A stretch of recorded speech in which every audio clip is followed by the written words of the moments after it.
ধন্যবাদ জনাইছোঁ। হয়, শিপা বুলি ক'বলৈ গ'লে লাচিত বৰফুকনৰ সন্তানক যদি 1 নম্বৰ বুলি ধৰা যায়, মই তেতিয়া 11 নম্বৰ জেনেৰেশ্যনত পৰিম। 11 নম্বৰ। মই বংশাৱলীত কি আছে কৈ দিম নেকি? কৈ দিয়ক। লাচিত বৰফুকনৰ প্ৰথম মোৰ বংশাৱলীত যিটো আছে বিজয়ৰাম, তাৰপিছত আহিলে হৰি ডেকা, তাৰপিছত আহিলে ৰংগনাথ ঢেকীয়াল ফুকন, তাৰপিছত আহিলে ৰংলাই। ৰংলাইৰ আছিলে 2জন, সেইকেইটা 2জন হ'ল, বিষ্ণুৰাম আৰু শম্ভুৰাম। আমি শম্ভুৰামৰ থালৰ। শম্ভুৰামৰ 3জন পুতেক আছিল, কেবাই, ভাস্কৰ আৰু ধৰণী। ভাস্কৰ আৰু ধৰণী নগাঁৱৰ পৌৰ্ণিগুদামৰ মহপাৰাত থাকে। ভাস্কৰ আৰু ধৰণী তাতে মানে তেওঁলোকৰ বংশ আছে। ইয়াতে হেৰিত আছে, এই ৰূপনগৰত আছে তেওঁলোকৰে এজন সন্তান, ইয়াতে ৰূপনগৰত আছে। কেবাই উঠি গ'ল মহুৰালে উঠি গ'ল। কেবাই সন্তান আহিলে সাৰথি। আমি মানে সাৰথি, আমাৰ এতিয়া সুধিলে কমাৰগাঁও যদি কয়, আমি সাৰথি বংশধৰ বুলি কয়। কেবাই আহিছিলে, মহুৰালে উঠি আহিলে। এই কমাৰগাঁও, গোলাঘাটৰ ঠিক নুমলীগড় পাৰ হৈ কমাৰগাঁও, সেইখিনি গোটেইখিনি সেই যিখিনি আছে ফুকন, ঢেকীয়াল ফুকন, সেইখিনি মানে লাচিত বৰফুকনৰ বংশধৰ। তাৰপিছত সাৰথিৰ পৰিয়ালৰ পৰা আহিলে এই মহেশ্বৰ, তাৰপিছতে নীলকান্ত, নুমলী, কুল, এই গোটেইখিনিত আমি মহেশ্বৰৰ ফালৰ। মহেশ্বৰ আহিলে অকণি, তাৰপিছতে বিশেশ্বৰ, তাৰপিছত আহিলে ডিম্বেশ্বৰ, তাৰপিছত দীনেশ্বৰ, তাৰপিছত বিদ্যুৎ প্ৰভা, তাৰপিছত দানেশ্বৰ, তাৰপিছত দন্তেশ্বৰ। মই দীনেশ্বৰৰ সন্তান। সেইখিনিলৈকে মই ক'লোঁ। এইখন মানে কেনেকৈ পালোঁ, এই যেতিয়া কেবাই গুচি আহিছিলে, হয়তো ৰংলাইৰ পৰা মানে বস্তুটো লৈ আহিলে এইখন বংশাৱলী। একদম মানে আনি কেবাই যেতিয়া আহিছিলে তেতিয়া সেই বংশাৱলীখন লৈ আহিলে লগত। সেইখনৰ পৰা আহি একদম পুৰণা, মোৰ মানে বৰদেউতাৰ ল'ৰাই মানে সেইখন মানে আমাৰ ককাৰ পৰা, ককাদেউৰ পৰা পালে। একদম পুৰণা ফাটি যোৱা, তাতে লিখা আছিলে। সেইখিনি আমি কপি কৰি পেলাই ল'লোঁ। তাৰপিছত মই নগাঁও পৌৰ্ণিগুদামত গৈ পেলাই আচলতে মিলাই চালোঁ, একেই।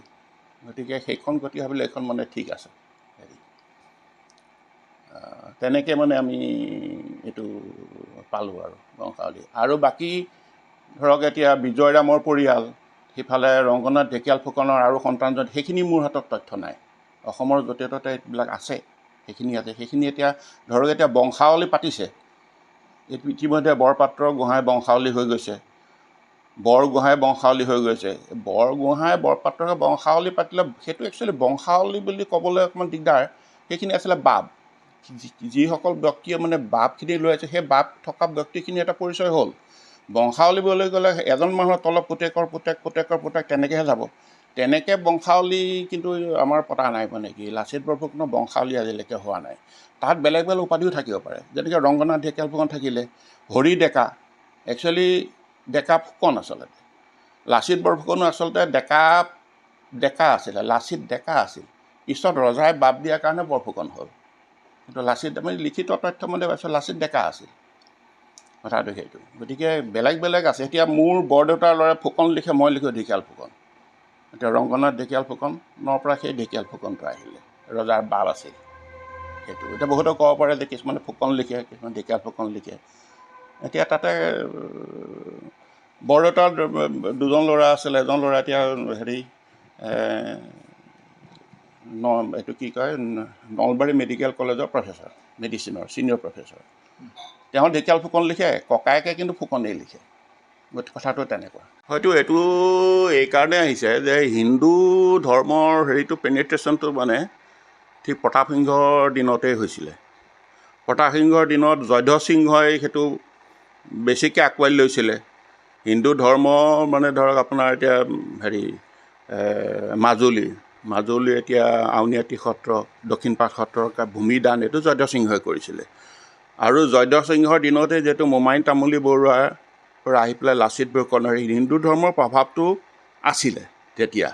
কিন্তু লাচিত বৰফুকনে ঠিক হিন্দু ধৰ্ম লৈছিলে নে নাই সেই কথাটো তেনেকৈ উল্লেখ নাই, সেই কথাটো উল্লেখ নাই। সেইকাৰণে হয়তো হিন্দু বীৰ বুলি এইটো কৈছে। কিন্তু হিন্দু বীৰ হয়নে নহয় সেইটো ডাঙৰ কথা নহয়। লাচিত বৰফুকনে যিহেতু হিন্দুৰ কাৰণে মানে শৰাইঘাটত যুদ্ধ কৰা নাছিলে, তেওঁ দেশখনৰ কাৰণে, দেশৰ জনসাধাৰণৰ কাৰণেহে কৰিছিলে। তাত সকলো মানুহে আছিলে, সেই সময়ত হিন্দু বুলি পৰিচয়টো তাত নাছিলে। হিন্দু ধৰ্ম তেতিয়া জাষ্ট আৰম্ভ হৈছিলেহে, প্ৰতাপ সিংহৰ জয়ধ্বজ সিংহৰ দিনত এই সত্ৰ হৈছিলে, সেইখিনি হৈছিলেহে। কিন্তু আমাৰ যিটো কমাৰ গাঁৱত মই সৰুৰ পৰা দেখিছোঁ, তাত কিন্তু এই গাহৰি আৰু মদৰ প্ৰচলনটো কিন্তু নাছিল। আমি সৰুৰ পৰা তাত দেখা নাই দেই।